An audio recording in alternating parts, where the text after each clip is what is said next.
The following is a Sports Ethos presentation.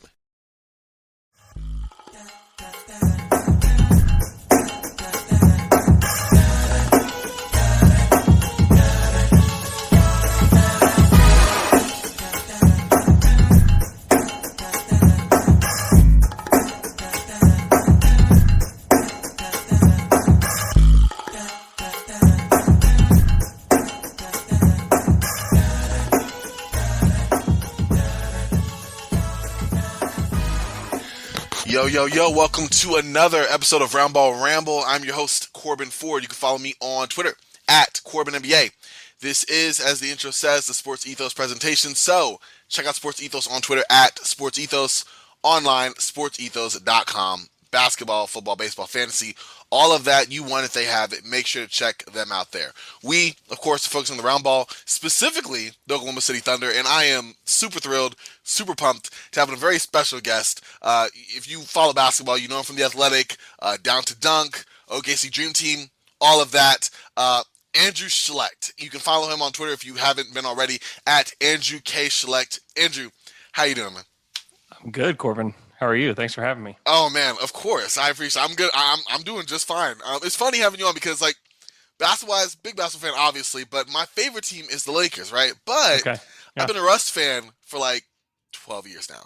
So Yeah. I've been a big Down to Dunk fan for a while just because thank you. keeping from afar Russ. And my theory, it was funny because I remember one year I was so excited to be a Down to Dunk listener was when right after the MVP season, getting Melo, getting PG. Yeah, man. I was So it's such a fun season, or such of an off season. The season wasn't fun, but the off season was amazing. Season was, and I was so pumped. And my thing was, this is great. I could be a Lakers fan at the time; they were rough. I could be a Russ fan. I said, I just hope that Russ and the Lakers never join because Russ is going to go where he's going to go. Lakers going to go where they're going to go, and I can keep those separate and be fine. So this year, of course, that theory was tested. I knew it was going to happen. It was horrific, but so bad. Yeah, but just saying that, big fan of obviously your work on The Athletic, but even before that, draft content and such, it's really great. But Thank you. Yeah, of course, knowing all things Oklahoma City Thunder, so I'm glad to have you for a bit. I wanted to just kind of recap their season, or get a recap rather, in your words, kind of what you liked, what you didn't like. I think we all knew going in kind of what to expect from a team that's still level one in a rebuild, but I mean, you're the expert here, sir, so I wanted to get it from you. Yeah, I mean, they eventually got to where they wanted to be, and it took a lot of levers being pulled by the end of the season, where they had to sit a ton of guys to get the kind of record that they wanted, which was very interesting. But Shea had a really great second half of the season. Josh Giddey was awesome. From the jump, he played really, really well. He's already one of the best rebounders at his position at 19 years old. And then the passing stuff is outrageous with him. And Dort had a pretty good season. He struggled at times. He started the season real hot, shooting at the rim, and then played pretty well at times, shooting it from three. But kind of had a so-so season and then ended with injury. And then everybody else kind of had a mixed bag. Like Poku had a nice end of the season, but a horrific start. Yeah. Trey Mann, similar, where he started really bad. Like in practice, Mark Daigneault was saying that he couldn't get his shots off against guys, and then ended the season where he scored 20 points in a quarter against Boston. We're just like, oh, okay. Okay. There's something real here with him.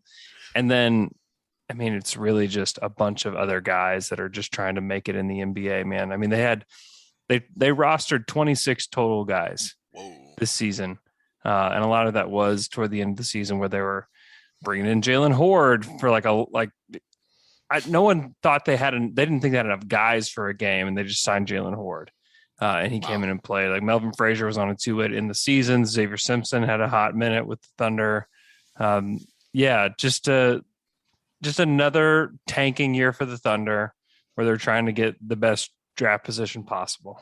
I get that. And I mean, we're going to get into that a little bit, but they succeeded in that front, at least getting, I think, a nice spot in the top two of a 3-4 player draft. We'll go on that in a bit, but that's interesting just hearing from the player side. I mean, I didn't watch as much OKC basketball as I was hoping to this season, but I did catch beginning of the season. I was watching Poku because I had Poku dreams, and then end of the season, of course, they're playing. It's on. It's that's the time to watch. But Yeah. yeah, from the players' side, transitioning more to the coaching staff, the front office. I mean, just general NBA fans, you think OKC Thunder, you think Sam Presti, Yeah.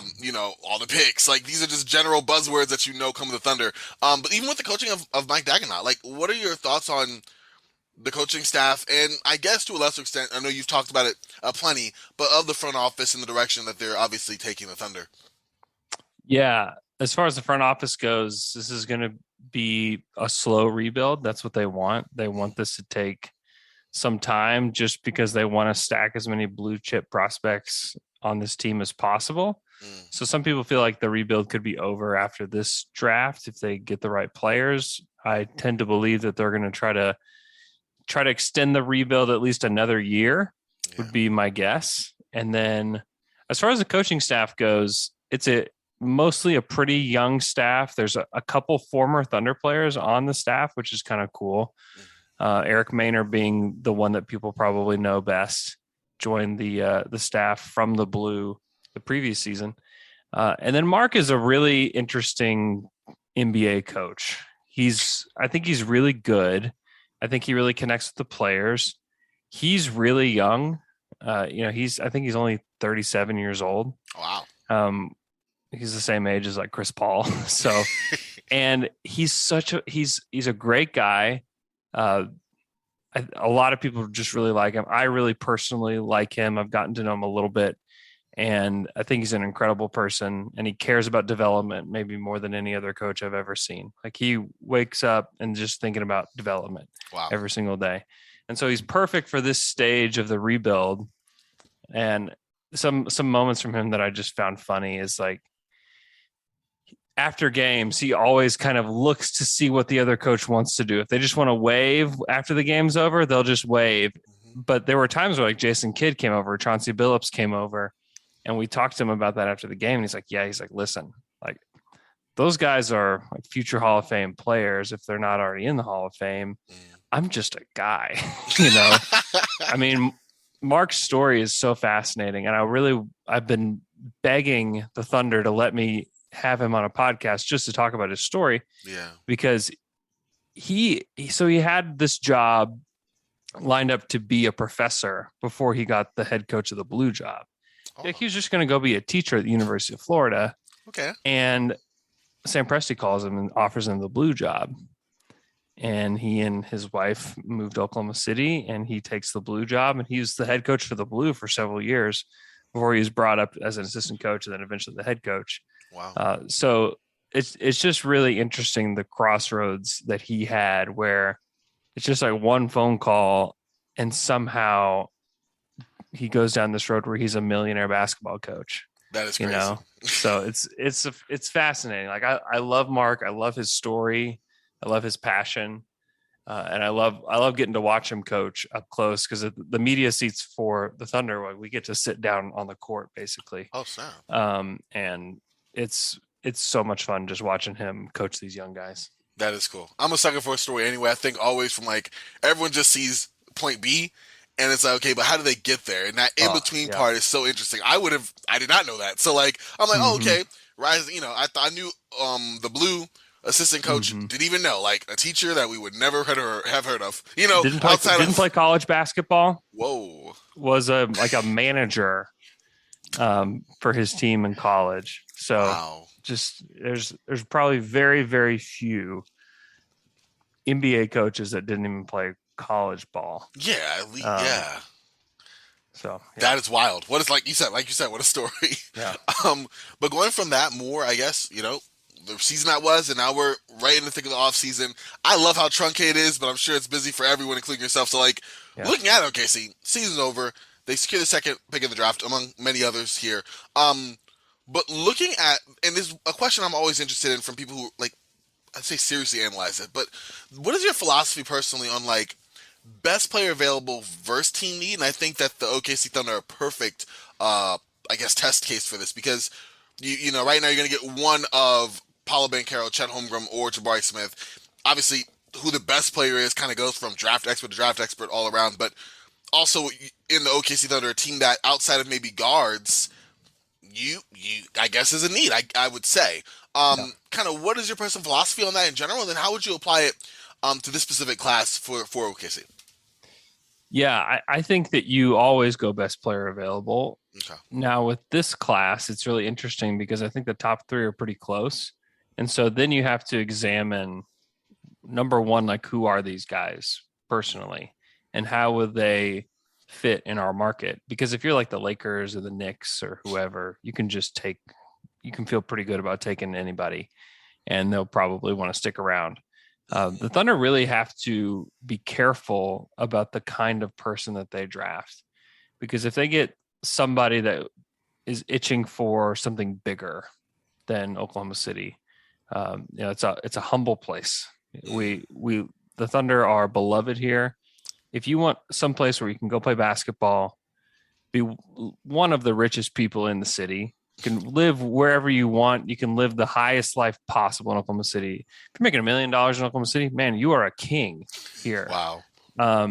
If and those guys are making a lot more than that. So like you can have whatever you want here, but you don't get the same stuff that you do in Miami, New York, Los Angeles. There's not a beach here. There's just we're limited, and we're not going to get free agents, and we're not going to get the glitz and glamour that all these other places do. So selecting the right personality, I think, is just as important as like getting guys that are uber talented because you just have these guys for a certain amount of time. Yeah. So I think with those three being close, I think that the Thunder would have to examine like, okay, whose personality fits best and who's most likely to want to stay for their third contract. Because the second contract on a rookie scale deal, most everybody signs it. It's extremely rare that somebody doesn't. So they're going to be in Oklahoma City for 8 years. Now, how can we get them to stay for 12 or 15 if they're going to be great? Mm-hmm. They're able to do that with Russ, and they actually got to be the ones to choose to let him go. And then how do we do that again? How do we replicate that? And I think that's the question that you have to ask about who they're taking it to. And so a lot of people want to ask, like, why not Paolo Banchero for the Thunder? Mm-hmm. And there's rumors right now that the Thunder are considering him, but I think you also have to like look at the kind of lifestyle that maybe Paolo would favor. I'm not so sure that would be Oklahoma City, to be honest. So those are definitely factors, especially when you're drafting Oklahoma City, is like who are these guys? What's their talent level? Now, if a guy who loves the glitz and glamour is LeBron James level player, so be it. Take him. You're not going to let your market keep you from taking a guy who is going to change the NBA. But if the level of talent is similar, then you have to take the guy that's more apt to stay. Wow. Yeah, that's interesting. That's a whole nother layer that you're right. Like in a small market, not just what I was thinking, okay, who's the best player, best fit with the roster, but also like, okay, we want to keep this person long term. We're looking out past the rookie scale. We're trying to see what type of personality fit. Wow. Yeah, that's very interesting. Thank you for the insight there. And I guess kind of taking that and adding it to that player kind of ranking. I know personally, having listened to a few other pods, but how do you kind of have the following big three in Jabari Smith, Paolo, and Chet ranked with all of that you stated, moving forward for OKC? Yeah, I think it's Chet, Jabari, Paolo definitively for the Thunder. I think they'd be fine taking Jabari Smith if he's the one that falls to 2. He fits them very well. They need a play finisher. They need a big. He does both of those things very, very well, and he's a good defender. Chet Holmgren, his representatives have already leaked to the media that they would like to be in Oklahoma City, which that's music to Sam Presti's ears. Great. Good. We would also like for you to be here too. So I think that's mine. I don't have any clue what the Thunder want because they don't tell anybody what they want. It's not like they're not in contact with people during this time. I think that they are.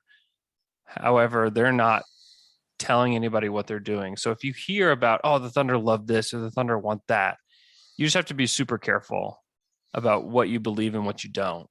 Because somebody wants you to believe it for some reason, and it's not Sam Presti. It's somebody else. So why is everybody wanting everybody out there to believe that Jaden Ivey is on the Thunder's radar. Like, why? Yeah. I don't know. I don't know why. It could be true.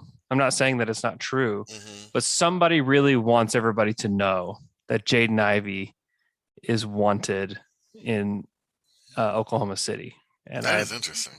I'm not sure what the reason is. Yeah, that is funny. I mean, like you said, I guess it's comforting in a way to know that, hey, whatever smoke screens coming out are not coming from our team. So, like, Yeah. we can be confident, like, 9 out of 10, not even giving it any airspace because we know, airtime rather, that's not something. Whereas, like, compared to, like, a team I know has just heard a lot about, like the Pelicans the last couple of years. Like, all sorts of stuff. Or, I mean, I'm a Lakers guy, so delusional fans, myself included, all sorts of, we could trade for Russ or Kyrie, not Russ, my bad. Yeah, so that's interesting. But, yeah, that makes a lot of sense. Wow. But I have one more question about Chet before just moving on from him.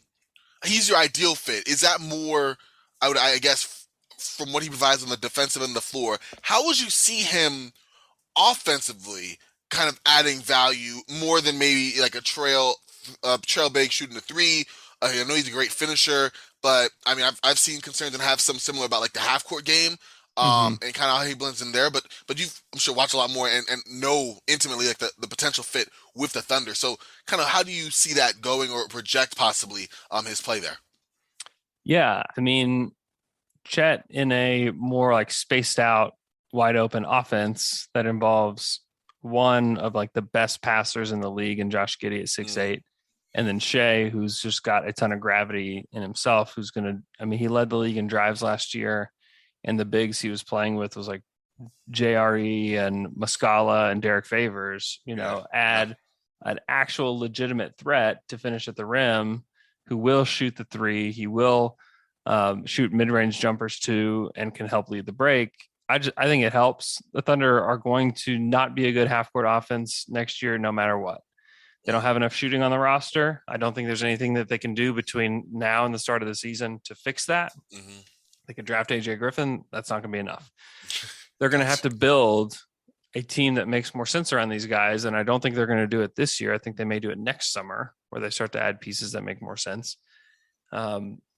I don't really have a ton of concerns just because he can be the lob threat that they need at the rim. He finished almost 80% at the rim last year at Gonzaga. And you have a way more talented passer in Giddey. You have a way more talented scorer in Shea around him. And you're going to give him actually some space to work with. I think that he could expand his offensive role. But again, the Thunder offense is not going to be a good offense next year. They're going to be bottom half of the league, almost certainly, if not bottom five. But they're going to have the room to grow and to experiment and to figure out what they want to be and how they can get there. I can tell you they want to play fast. They want to play 5 out as much as possible. And, Chet helps them do that because he can be a guy that can pick and pop as well as pick and roll, and a guy that can space out when they need him to. And then it will just be a matter of, can they get the right pieces around those guys over the course of the next, 2 or 3 years so they actually can have a functional offense. But yeah, to me, he's just another big piece to this puzzle that Sam Presti's trying to finish. And I think they're going to allow Chet to grow at the rate that he needs to. They're not going to rush him into anything. So if he's not a great offensive player next year, they're not worried about it. They're worried about what he looks like in 3 years. What does he look like in 4 years? That's more so their concern. Got it. The grow out time is farther out than just the here and now. Yeah, definitely. For sure. Okay, so like moving from the draft and kind of going to what you said, looking out, moving forward, I guess it's not really a big thing, but are there any free agent archetypes that you would like Oklahoma to pursue? I doubt it's a major factor in this offseason in their team construction, but a question I was curious about. Yeah, I would say that they will not be using free agency at all because they have a roster crunch issue right now. So they're going to carry probably 19 guys over the summer, and they're going to have to figure out who they want to cut. A bunch of guys that played on the team a lot last year are going to have to be let go. So it could be via trade. It could be they could just waive a few of them. A few of them have non-guaranteed deals. So I would anticipate that they will draft 2 or 3 players on Thursday. They will play those guys in summer league, figure out who they like, who they don't, make some roster changes, and their roster's already pretty much full. Wow. So I don't think they'll be using free agency at all this summer. They didn't last year either. They just brought back Mike. They gave Shea his max deal, and then they pretty much had their roster set. They brought Vic Krejci over, who's already here, but they brought him up from the blue, and that was kind of what they did. And that will be for the foreseeable future. They're going to have a few picks in next year's draft too. Mm-hmm. So they're going to add to that roster crunch again. And then eventually some of these guys aren't going to be any good. And so they're going to have to cut them loose. Yeah. And then they're going to have to start to really fill in the team with real veterans that can really play ball with Shea and Giddey, and then whoever they take it to. Wow. Yeah, it's going to be interesting kind of seeing this, like you said, play out the way you're describing, because I was a little bit younger, but from OKC's rise was so quick, it seemed, from like 2009 to like 2011, already in the playoffs and just hitting in the draft and going that quickly, where now it's okay, we are starting literally from scratch with this. Yeah, for sure. Definitely interesting. Well, closing out the offseason, which is definitely going to be just transformative, I guess, in who you pick now moving forward. But I'm a big superlative fan. I have a few just rapid fire to throw at you, considering the roster that we do have now. And at first I put them out, like, Corbin, these are kind of basic, but I don't know, maybe they aren't. So I'm just going to get your thoughts. The first one is, currently, who is the best player on the Thunder? I mean, you like, hey, that's our guy. Yeah, Shea. Okay, see, that was basic. yeah, he's easily the best player. Yeah, he's awesome. I think he's better than a lot of people realize, just because, nobody watched him last year. Let's just be frank. Like, nobody watched Shea play. He killed the Lakers several times. He hit that half-court shot. I was done. Not half-court, but essentially. Amazing. Yeah. Yeah, man. I think he honestly could be like, I don't want to put a cap. I'm still learning as an evaluator, but like, I see right now, like, potentially second best player on the team. Like, I think like he definitely just he's able to initiate offense, and his offbeat, like, is not quite fast. He's a unique player, but I really like him. Yeah, he's great. Definitely. Now we gotta go the other side with rebuilding Thunder. A lot of guys who said like probably won't be basketball players in the NBA. Who has been, whether you want to say worst or the guy who has the most to improve, however you want to put that, which player is that? Yeah, Taylor Maladon was easily the worst guy in the Thunder last year. Oh wow. Shot 37% from the field. He played the most minutes on the team the season prior, and then he only played 900 minutes this year. So, he played a much lesser role. He got outplayed by Trey Mann, who kind of took his spot. Guys like Aaron Wiggins took minutes from him too. So it was just an overall really rough year for Teo, who is still 20 years old. He could bounce back. He could be better. But to me, he's probably one of the guys that's going to be left out whenever this roster crunch happens. I get that. I have one player I want to ask you that I was really high on going into this year that kind of disappointed me. How far from Teo is Darius Bazley potentially on this? Yeah, they like Darius quite a bit just because of his defensive versatility. Offensively, he's got a ways to go. He doesn't quite know who he is yet as far as what he's going to be offensively. He shot 29% from three, only 42% from the field overall. If he can learn that who he is basically a corner 3-point shooter who attacks a closeout and plays in transition only, and then defends at a high level, I think he'll make it. The problem is he'll do that for a couple games, and then he'll get the itch, and then he'll try to take guys off the bounce, and it doesn't work out for him. And so to me, it's just there needs to be a maturing process for Darius for him to make it. Interesting guy. He's always saying a lot of really interesting things on the podium. So I like having him around because of that. Okay. And he's genuinely a good guy. Like I think he's a good guy, and I think he's really trying hard. But the Thunder don't want to box in players, so they don't want to tell Darius like, "Hey, this is who you are." Yeah. They would like for him to figure it out in some ways, so that he has the room to explore if he can get better. But this next year is going to be pretty pivotal for him.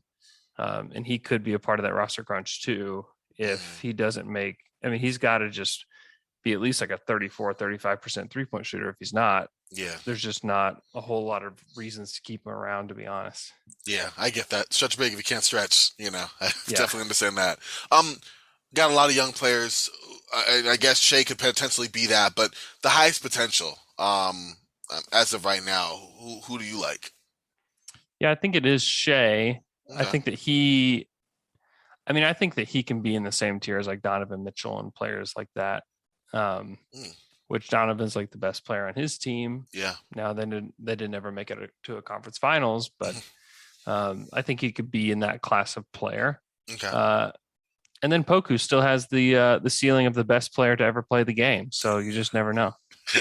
Yeah, you're looking for a unicorn in the draft. You have one on your roster right now. Not playing. Exactly.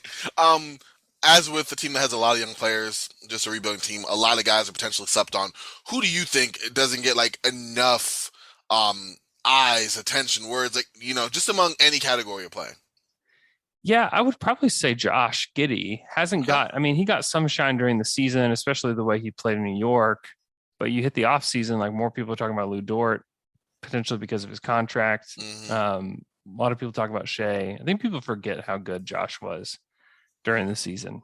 I mean, he averaged 12, 8, and 6. He didn't shoot the ball well from 3, but he shot almost 50% from 2. He's going to be a really nice player, and he plays super hard, and he plays with a chip on his shoulder, and he's super duper motivated to be a great player. And so I think that people might be a little surprised at what he can do in year 2. And he's only 19. He's younger than a lot of the guys in this current draft. Like, he's younger than Chet Holmgren. Wow. He's younger than a lot of the guys that are going to go in the top 10. Like, he's younger than Jaden Ivey, like 2 years younger than Keegan Murray. He's younger than Ben Mathurin. He's younger than Johnny Davis, Mark Williams, like all these guys.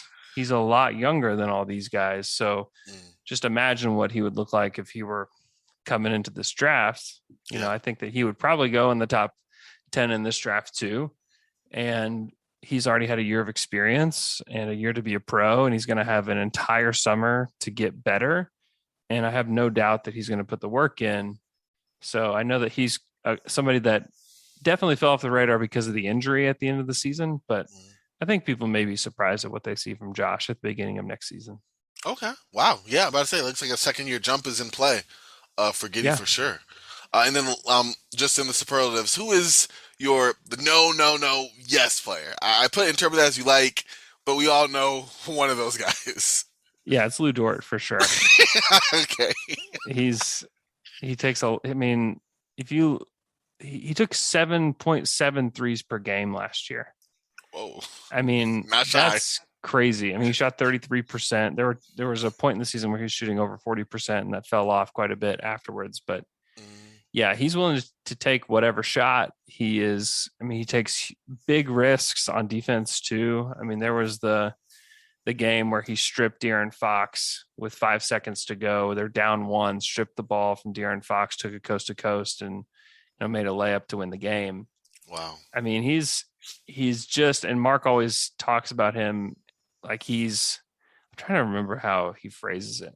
But he says something like, basically, like, he is like so in the game, it's like almost like he's blacked out and just like in the basketball game, and you can't take him out of it, Wow. Whereas like with Darius is like all over the place. Poku is all over the place. But like Dort is just like in the game. Locked. Like, yeah. Crazy locked in. I get that. That's cool. Wow. And that's funny that you said that, because he did kind of transform into a 3-point bomber. I did not know how many exactly. That's not shy to put him up. Yeah, he took almost 400 threes last year. Wow. Yeah, and he only played 50 games. So. Wow. Okay. Yeah, the math on that's wild. Yeah. Well, Andrew, I got to close out here. I asked all first-time guests this, but I think it's such an interesting question. Who are your top 5 favorite players of all time? I went to Summer League last year. I had my phone with my wallpaper, and it was Russell Westbrook, Tay Rozier, Michael Beasley, Latrell Sprewell, and Monte Ellis. And a guy had asked me, like, who are those players? And I was, like, paying attention, but not really. Like, oh, those are, like, my top 5, like, best players of all time. He's like, Like, what? And I was like, oh, I mean my top 5 favorite. And I know he was judging, but like, listen, I like the crazy guys, the Yeah. yes guys. Like, those are mine. But I'm interested. I mean, big basketball fan in general. Obviously, diehard OKC fan. You've watched a lot of great players through, come and go out of OKC in general. Who are your top 5 just favorite? For any reason, I'm curious. The Hoop Yeah. Vibe squad. Shaquille O'Neal is definitely my favorite player ever. Okay, That's what I grew up on. Okay. Yeah. He was my favorite player growing up. I'm a huge Dion Waiters guy. I've always loved Dion. Philly cheese. Yes. More so for the off-court antics and just the fact that he beat that Warriors team in Miami at the buzzer. Yeah. That will always be near and dear to my heart. Big Earl Boykins guy as well. Okay. It just looked like a child out on the court. He's 5 feet tall. It was unbelievable. Loved watching him play for the Nuggets. It just amazed me that he could just go and get buckets against guys. I mean, just unbelievable. I love Carmelo Anthony.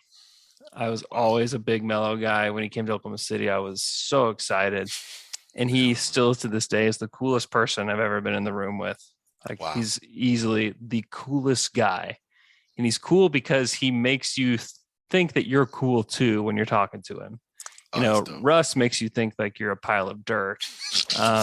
But Melo makes you feel like you're cool when you talk to him. So that is dope. Definitely one of my favorite guys. Number 5. I'll just say I love talking to Mike Muscala. So I'll say Mike Muscala. He's just a whatever player, but he's just a dude and he's fun to talk to. And so I'll put Mike there for now. Also shout out to Mike's dad, who's like super active on Twitter, and Mike isn't even on Twitter, which is the most hilarious dynamic. So. Yeah, that has to be funny. Wow. Well, Andrew, this has been a blast. I do appreciate you taking the time talking some Thunder. Interesting. Shaq, Dion Waiters, Earl Boykins, Carmelo Anthony, and Mike Muscala is such an eclectic 5. Yeah, that's a weird one. And I really like that. Yeah, definitely. And I know folks can find you. You're doing so much. You want to tell people just where they can find you, what's going on. You got a killer draft party I'm kind of jealous about in 2 days. Like, let us all know, please. Yeah, so you can listen to Down to Dunk and the OKC Dream Team, which is on Patreon. If you want Thunder content, go listen to the Athletic NBA show. I host the show that's on Saturday, and then the Daily Ding as well on Wednesdays. But during the off season, Dave DeFore and I are going to be handling that exclusively, so you can hear me on there a lot. And then if you happen to be listening to this and you live in Oklahoma City, we're having a draft party at Fassler Hall in downtown OKC from 6 to 10. And it's going to be amazing. It's you have to be there if you live in Oklahoma City and you love the Thunder. Yeah, that sounds really, really dope, man. Wow. Well, thank you again, Andrew. I do appreciate it. Folks, y'all can find me on Twitter if you want to at Corbin NBA. Check out, of course, Sports Ethos on Twitter at Sports Ethos, online, sportsethos.com.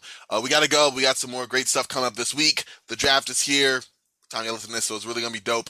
I'm super pumped, but we got to go. So for Andrew, for myself, we are Frosty. Y'all stay frosty, and I'll talk to y'all real soon. All right, y'all.